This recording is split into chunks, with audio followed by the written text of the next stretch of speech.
We acknowledge the Darug people of the Eora Nation as the traditional owners of the land we work on. We pay our respects to elders, past, present, and emerging. Always was, always will be. Hi everyone, welcome to our podcast Mindkshetra Talks Lost in Translation. We are a mother and daughter duo, Indian Australians living in Sydney.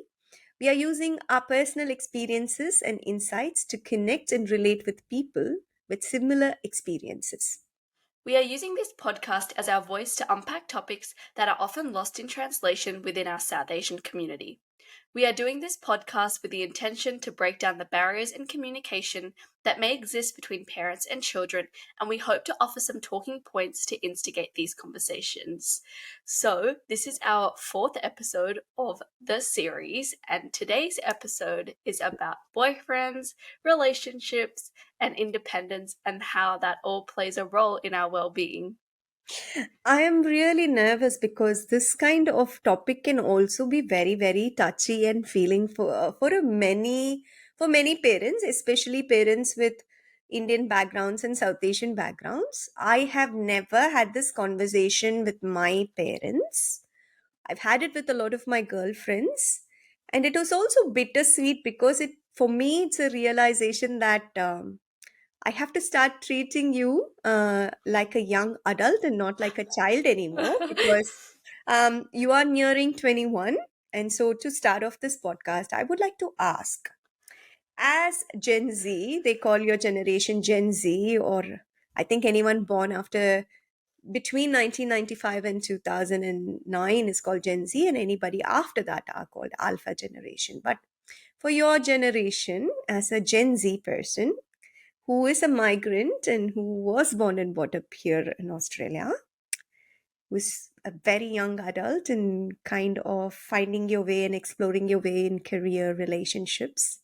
What do you think your personal expectations are in terms of what is expected of you as a woman? What do you expect out of yourself as a young woman of this generation?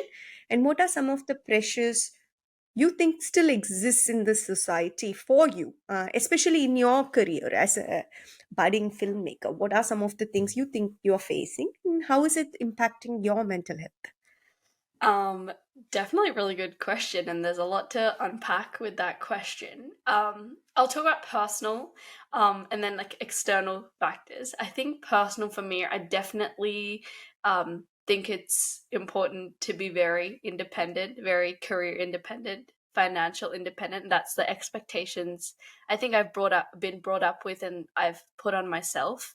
For me personally, to be stable in a career and kind of get to know yourself somewhat really well before you decide to invite someone else to join that journey with you.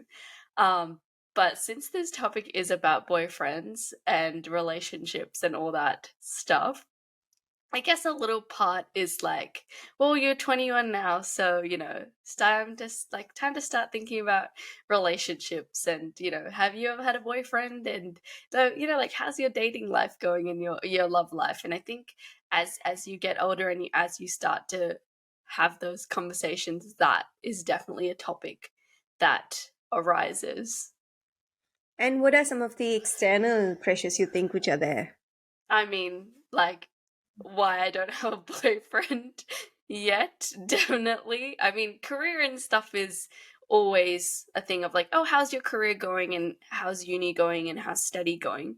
But there's always like a little thing, a birdie that always comes through and is like, so how's your love life? Any boyfriends? Any guys you're attracted to? So it's like that is always a question I feel like I get asked, and that kind of has become sort of an external pressure on myself that I feel like I'm on a deadline, if Mm-hmm. that makes sense. And I'm kind of like having a competition with time, if that's the best way to put it, to kind of see when this deadline can be achieved. But I mean, going back to you, because obviously you were 21 once, very, very, very, very, very long time ago. That's not very, very, very long time ago. I will take very, very long time ago. for the 2 decades more than what I am older and wiser than you. So only two veries will do. You don't have to add an extra set of very, very, very. I'm still young in mind, So, um, Yeah, yeah. I mean, you So were 21 very, once. very long time ago, and I think you had a different set of pressures and expectations, both personal and external. I did. I'm very interested though. Before I answer my question, I'm very interested. Like you said, you have this external pressure. So it does it. I'm just going to. I'm not going to assume here. So I'm going to just clarify. So do you? So most of your peer group already have boyfriends or have had boyfriends since.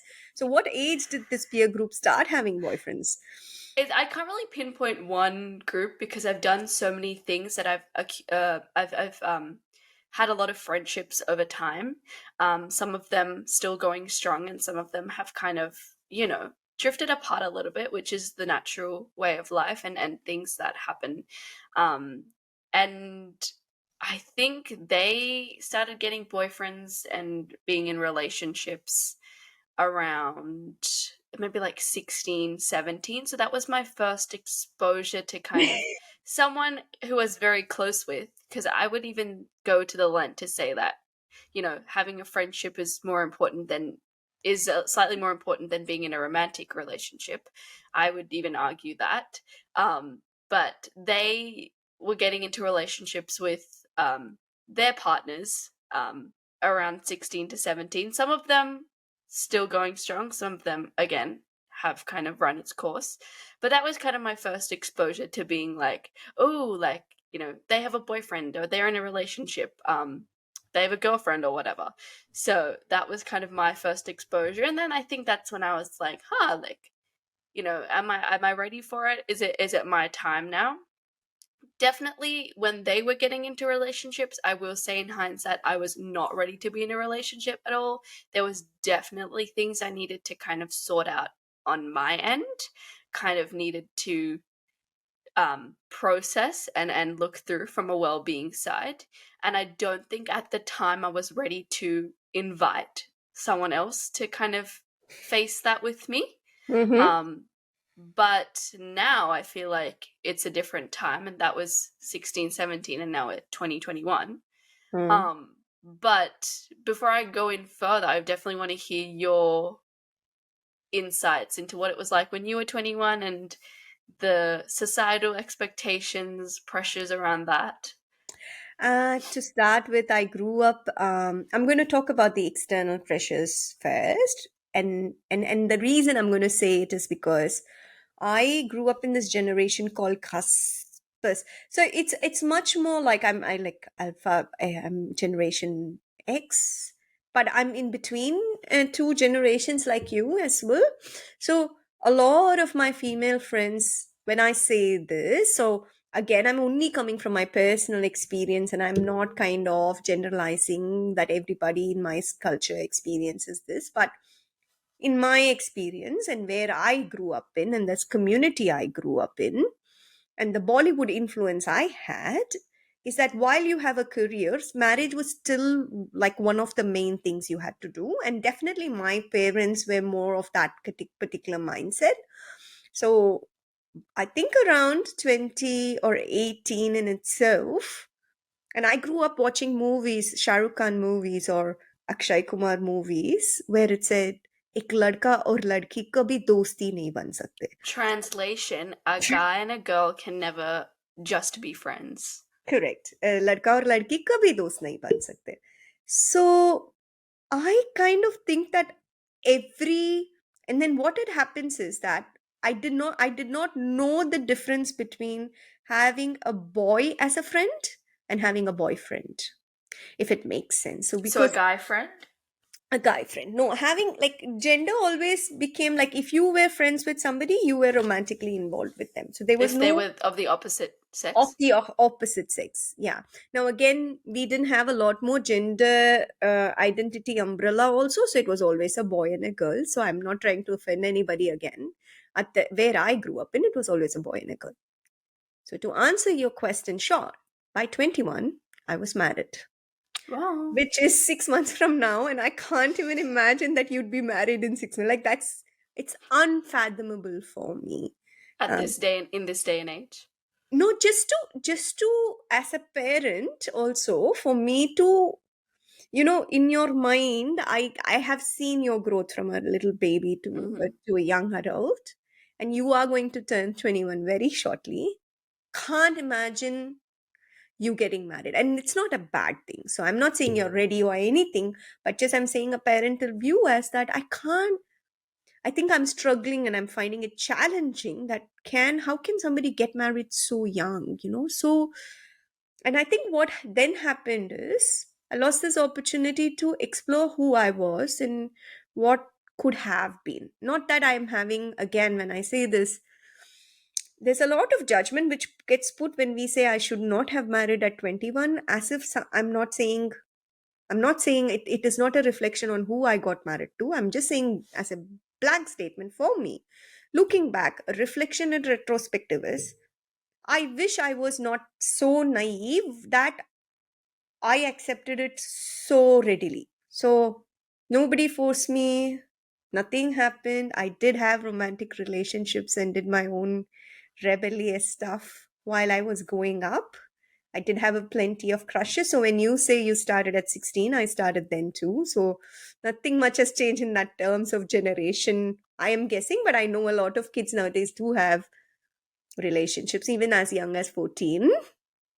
So in terms of timeline, I might have had like a 4 to 5 year of romantic relationship dalliances. Again, when I say romantic and romance, it's completely different from a westernized version of what a romance looks like.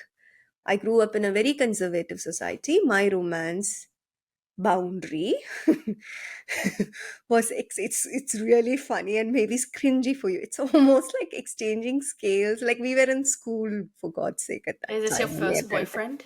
It's my first boyfriend and romance, and it's kind of embarrassing. So it is almost like, and there were a lot of layers on who could be your boyfriend and who could you marry as well. So casteism played a lot of role, and my first boyfriend was not of the same caste or culture, and I don't subscribe to it. But again, physical appearance also plays a very big role in how you select your partnership, and status, money, how much money they have, which background they come from, what role their family is. And I grew up always hearing that marriages and relationships should be of equal or above status. So my idea of romance was exchanging notes, talking, bunking school or college to go and meet, eating out in restaurants, probably holding hands. Um, some maybe kissing might have been involved. That's it. So Oh, no, so it's a very exchanging a lot of glances. So I think the template offered was okay. Minus the running around trees in Bollywood movies, it's almost those background music. Like I would be really even happy to be sitting next to him. mm, Now, when I am a person like the adult I am today, I am now looking back on those relationships, and I did have a great marriage and a great romance with. I know you don't like talking about it, and you can close your ears while the listeners will listen. But I do have a great, partner romantic relationship with your dad. Now I look back on my relationships, and I'm thinking, were they actually friends with whom I wanted to explore how this romance looked like, or were there actually boyfriends whom I connected with? If it makes any sense. mm. Like, did I trust them as friend enough to go, okay, maybe I should take one step further, because I did not even know that guys can be friends. So that's where I am at. And in terms of well being and how did that affect me? It affected a lot on my confidence, and a lot of things were based on looks. There was a lot of opposition on the kind of people I interacted with. Then my parents were much more stricter with who I brought home. So none of the guys were allowed. I was not allowed to go outside home. None of the guys were allowed. Like they were allowed, they would say that they are allowed, but I knew that my mom was not comfortable if I bought boys home. She was not comfortable if I shared that I'm talking to a boy. So it was a little harder for me to navigate around that issue and talk to her about it. And um yeah, and I have been very, very helpful for a lot of other people who wanted to elope and marry and stuff like that. So uh, now thinking of it, I'm not very proud of it, but I took, I was on the side of romance and I was in the side of relationships because I knew how much pressure it put on a person. So Mm, that's what I was dealing with. mm. Now, tell me a little bit about this comparison which happens and how does Mhm. it influence or distract you from what you're doing, and how does it work on your side in terms of mental health? I think that's a great point that I feel is not touched on a lot in this idea of comparison. And if we think about it as a race, if I'll even say like this idea of comparison of, oh, my friends are in relationships and I'm not, so is there something wrong with me? And this idea of putting yourself on a timeline when things have to have to be done. But I always like to think about it of like the best things in your life came to you somewhat unexpectedly. But then when Mm, you look back on it, it was the right time for all the factors. mm, Like, if I think about it in terms of film school, I was mm, rejected from film school the first time. mm, But looking back on it, I can see that, oh yeah, I wasn't ready in this way. I wasn't ready in this way. And the universe and other outside factors knew I wasn't ready, so they didn't put me in that place. And I mhm, think you can apply that same concept in some way, shape, or form to a relationship. If you think about a relationship and you're like, oh, I really want this now, you may feel like you really need it now, and it's something that has to happen now because, all the other things in your life are working. But personally, it's going to take time for you to look back and say, oh no, actually, like, I wasn't very good at communication at that point in time. And if I wasn't good at communication here, what's to say there's no evidence to say I'm going to be good at communication. I'm bad at communication. And it's just a lot of factors. mhm. If I'm making sense. So you're saying you need to know yourself a little bit more, a little, Mhm. and have an idea of who you are as a person, and not operate to what the society tells you and the timeline society set you to.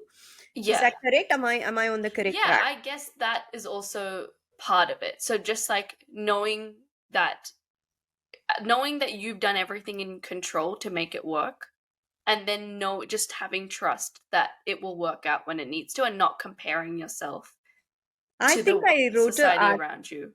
Yeah, so for me, the first time I remember having this conversation, you were 13, and I wrote a small snippet of the article. Like, I write about the stories of us. I have kept writing about how mother daughter relationship works and our things as snippets in social media. So, one of the things which I wrote about at a time when you were 13, which was like around, yeah, a couple of years back, is that I was cooking something for your birthday. Your birthday was coming. I think you were turning 13. And you said, Mummy, it's time for me to have a boyfriend. Can I have a Yeah. boyfriend?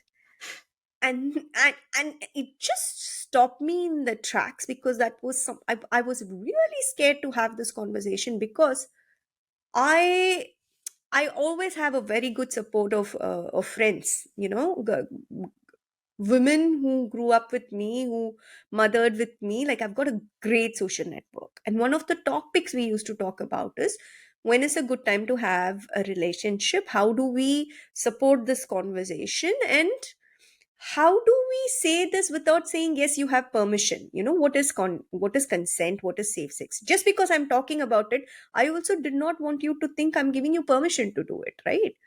So the minute you said, Uma, Amma, can I have a boyfriend at 13? And it was very matter of fact. I was doing cupcakes and you came in and you sat in our breakfast bar chair and you just went, Amma, can I have boyfriends now that I'm 13? And I took a long time. I took a great pause, and something which parents do, I think, and which sometimes I have also done. Sometimes when we avoid topics, we don't want to talk about it. We change the topic with something else, or you know, brush it off with, "What are you doing now? Why are you doing here? You have to go do your work." Because we have this anxiety that we don't want to talk, or we don't feel equipped to talk. So I noticed that that was bubbling up for me. And I know that the first thing you said, "What are you talking about?" And it's not time yet. Is first, it was my first immediate knee jerk response. But then I went, okay, my mom didn't have a conversation like this, and I know how much angst that got me into. So I thought, okay, I'm going to change that. And so I took a deep breath and I said, "Riti, now let's say you have cupcakes, and when the cupcakes have to do, what if I mix everything together and I put it in, and it is required to be there for 40 minutes. However, you only keep it for 20 minutes. What do you think will happen?" Mm. So he said, "Ah, it won't cook, Amma." And it's okay. And I said, "Okay." So I said, "So relationships are similar, Kana. You can't rush all this. You have to be mature enough and right enough, like this cupcake, to bake. There are some times. And at this point, you're going through this process of learning and growing. And I think, and you will be okay." Then you went, "Okay, so then can I have 6 months later?" And then you just left. And I went, "Oh my god, she didn't even get the point of what I was saying." And I thought I was really really clever, and I'm making up all these analogies and telling you that, but that is my theory. Mm. you know it, irrespective of the gender, and I'm very very very particular on this, irrespective of the gender, a child needs to grow into a young adult. A young adult needs to have the opportunity to explore who they are really well for a couple of years. Now that exploration can look like what career path, what who I am traveling, what do I want to do, who do I want to be with, but they need to feel like they are ready. For some, they may be really emotionally, socially mature, have a network of things, and good support system and everything, and really be sorted, and that could happen when they are 17 and 18. But for some it could happen when they are 40 or Mm. 45, for some it could take longer than that. I am saying, you do you, and you actually need to be really prepared to invite another person into your life, because a relationship, it's, see, marriage is another construct which we are talking about, especially in a South Asian community. I'm not even sure if what is marriage. Like, we can go down that rabbit hole of discussing that. But for you, in terms of relationship, especially in a migrant situation like that, many practical questions come my way.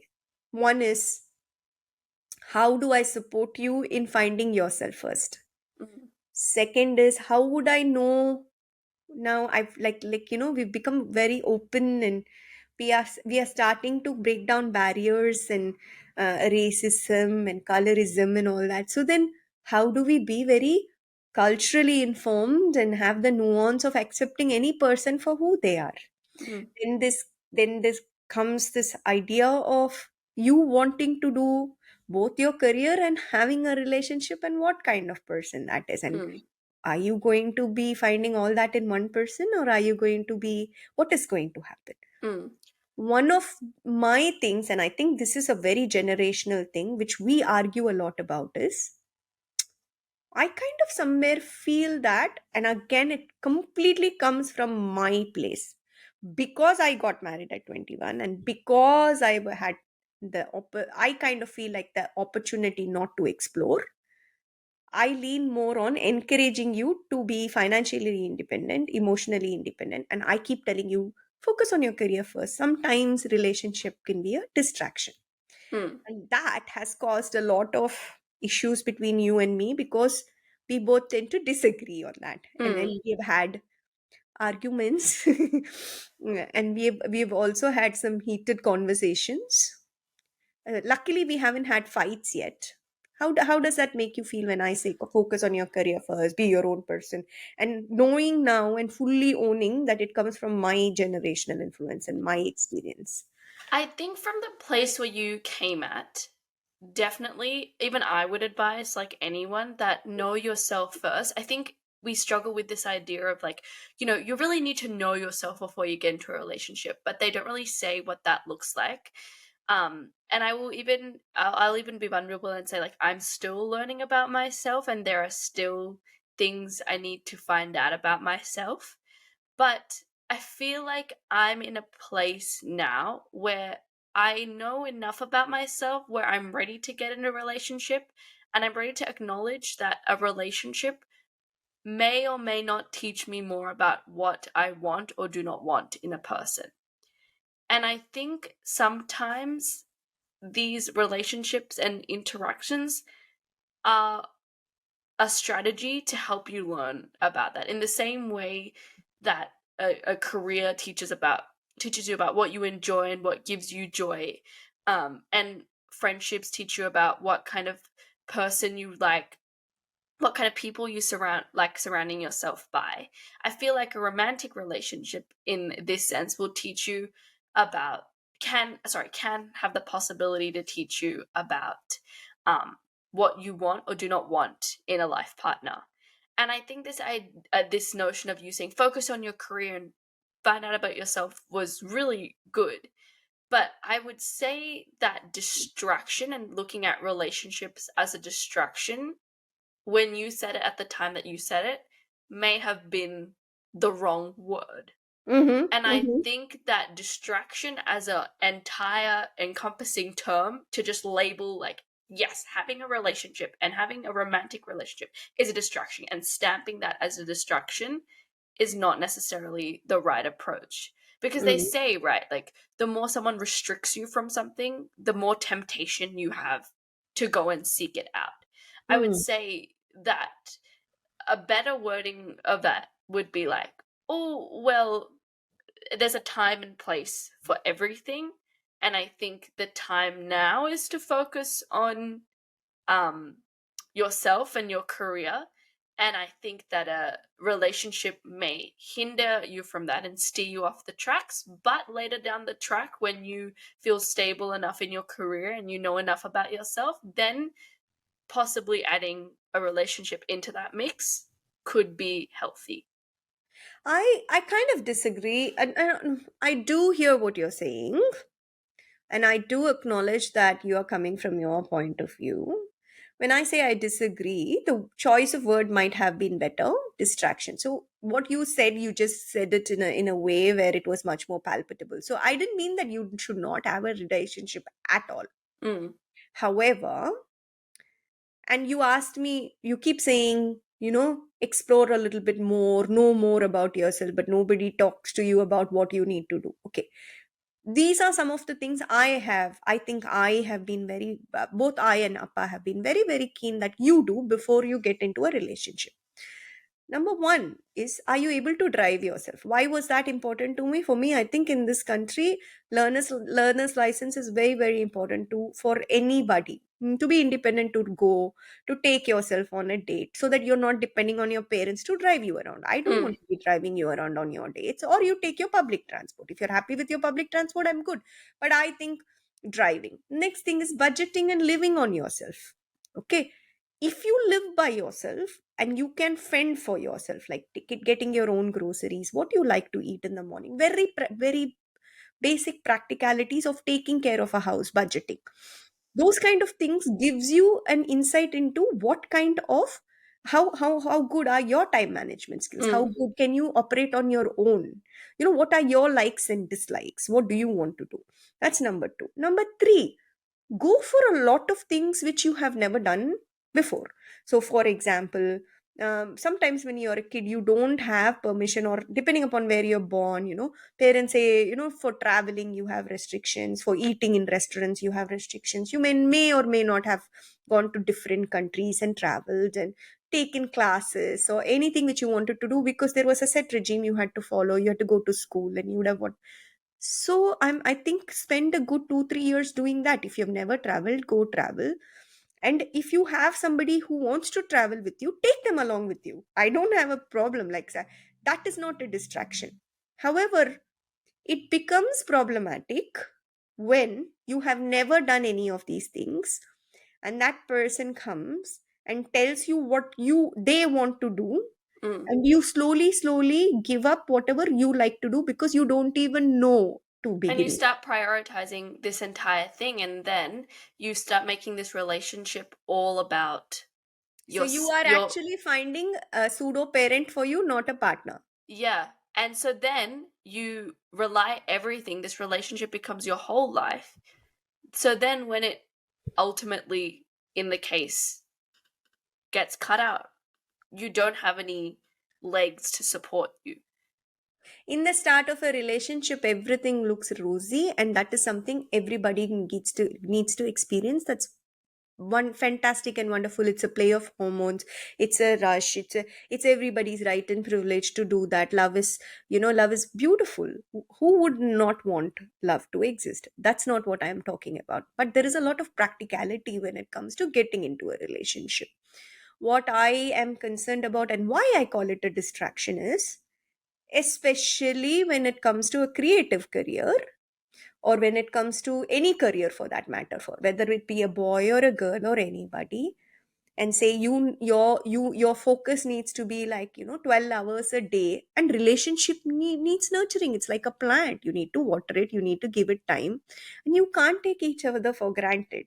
Like, you need to be there, you need to go out, you need to plan, you need to schedule, you need to make time, you need to really understand whatever stages you are in, and communicate properly. Now, I'm talking about a proper relationship. I'm not talking about the ones which exist on Hinge, and we are not going there. Um, and I have my own opinions of that. So we are talking about getting into a proper relationship, a relationship which we are talking about with the possibility of it turning into a boyfriend, and a positive, or boyfriend girlfriend of a partner, possibility of turning into a partner. But everything starts in the beginning. If you don't know yourself, I think this is again, when I say this, no, this is the struggle I have and the challenge I have, especially as, maybe because I'm perceived as a certain age, it comes much more firmer, and my beliefs looks like a conviction of, don't have to do it. And I'm not saying you don't have to do it. I'm just sharing my opinion, and it's by no means to say, if you find somebody, I'm not going to, not I'm going to be the first person to give you a hug and say, great, let's see how this goes.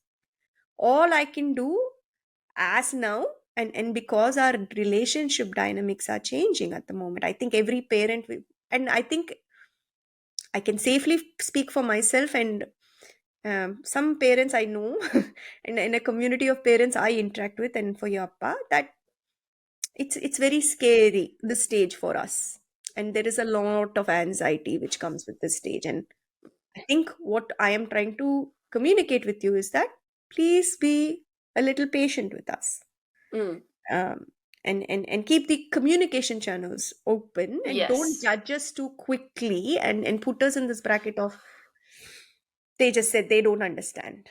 And Mm. so I know I've been talking a lot. I'm keen to understand your view. Mm. Like generally just on this After idea of what I said, what do you think? And I do think I could have used a better word than distraction.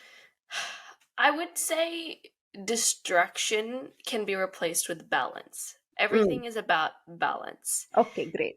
Balance is the right word. Okay. Having a relationship, it's problematic, I would say, when it becomes the be all end all.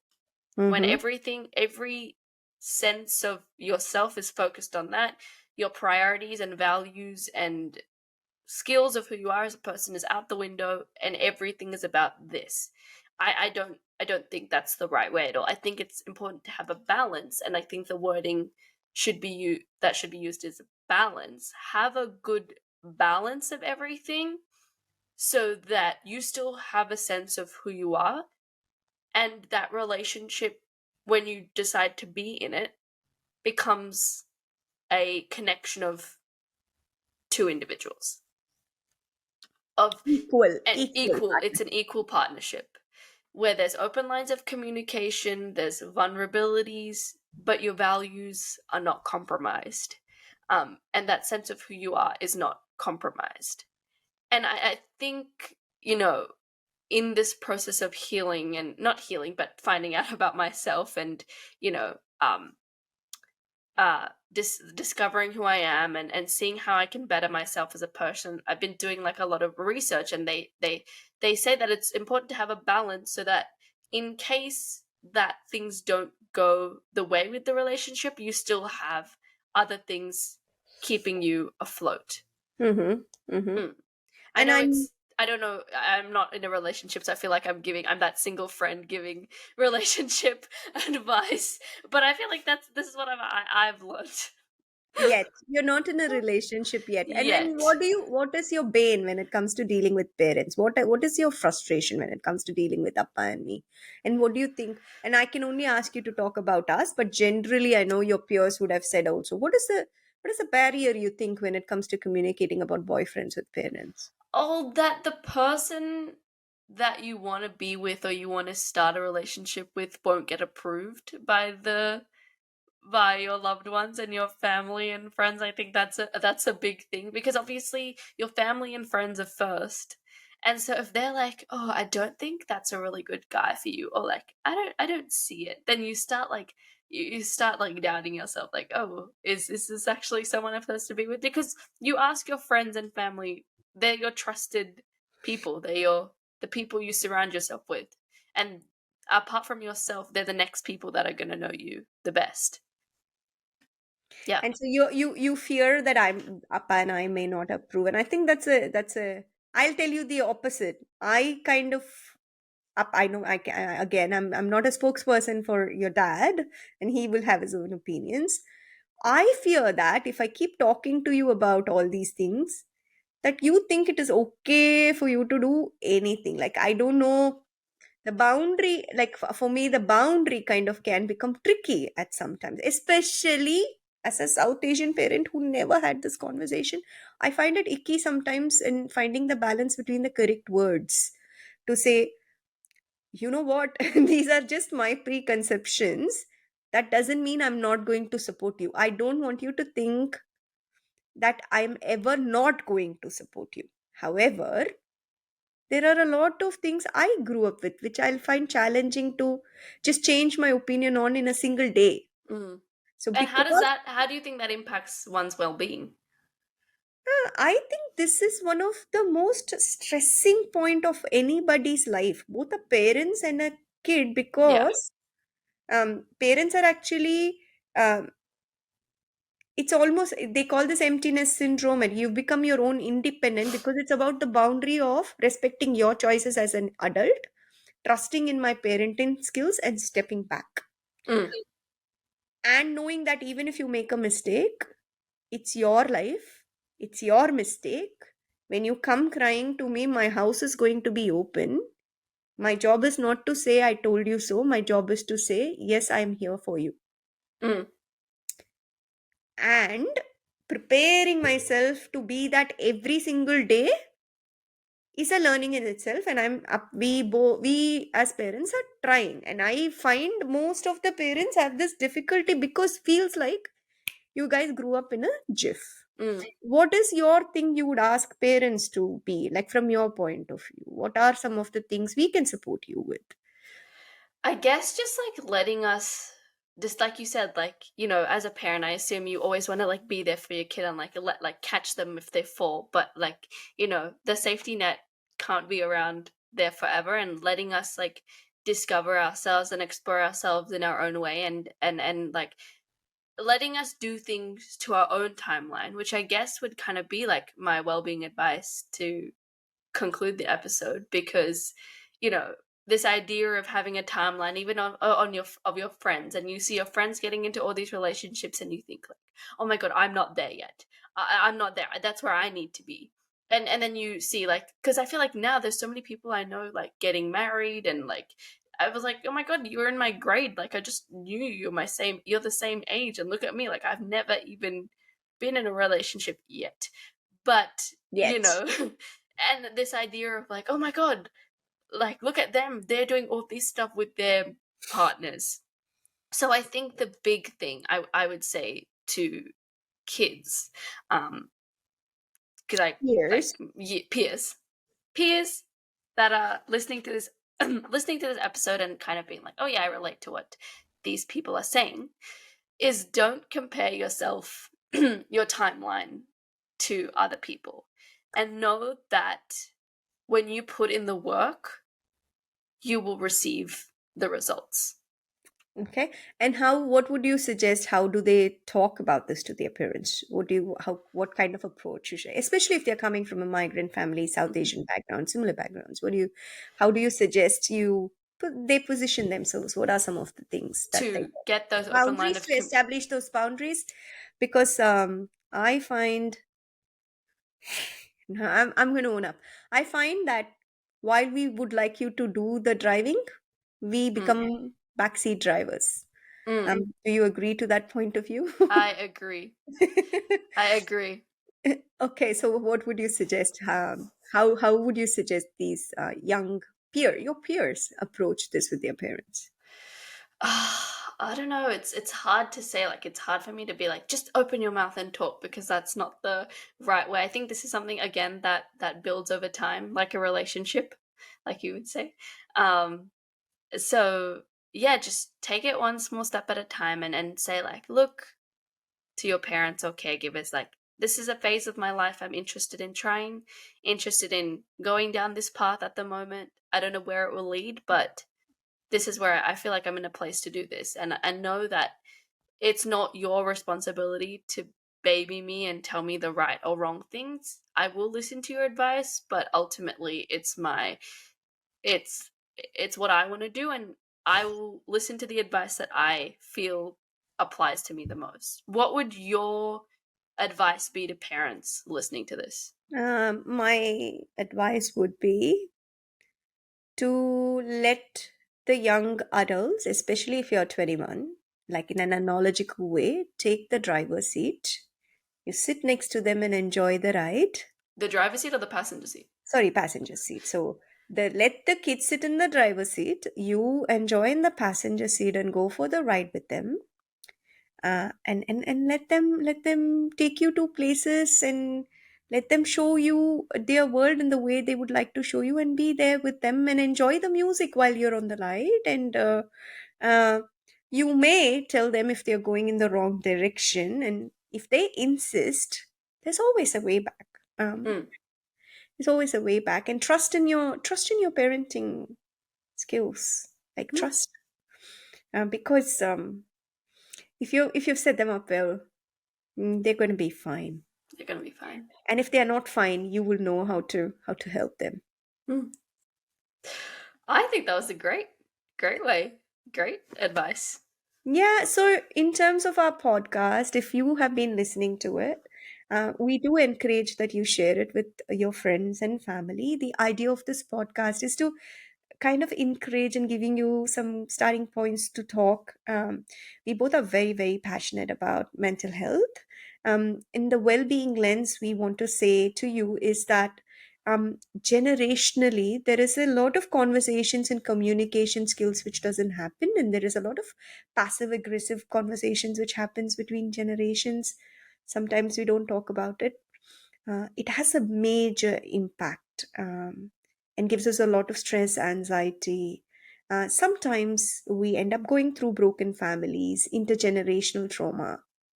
But I want you to kind of reflect on all the intergenerational wisdom and strength you can be passing on to your kids, and put an end to any habits, any convictions which have not been serving you or anybody. So just take a look at yourself and think, where is this coming from? Mm. Is it because I was brought up like this, I want my kid to go, or is it actually serving for our family today, especially as a migrant family in South Asian one? So that's my advice, and that's why we do it. So do share, watch, and follow us. And Ritti, I'll let you have the final say. Thank you so much for listening, everyone. If you enjoyed this episode, please let us know your thoughts, like what you liked about the episode, what we can work on, and we will see you for the next one. Bye. Bye.